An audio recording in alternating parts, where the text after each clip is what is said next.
Open the Layouts panel and click the multi-page icon. Then, click the Add icon. This will create a second page. You can reorder your pages by dragging them up and down. To hide a page, click the eye icon. You can also click the More Options icon and delete it.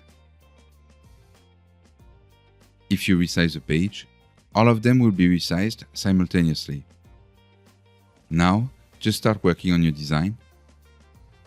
Any object added to the new page will display independently on that page's Layers panel.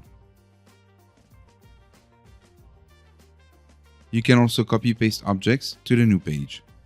They will land in the same spot, but on that new page.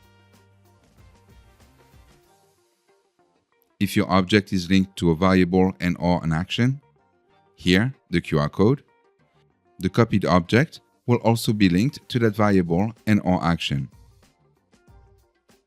For instance, if I change the QR code link on the Variables panel, both the QR code on page 1 and page 2 will update. Lastly, when testing in run mode, you can switch pages at the bottom of your screen.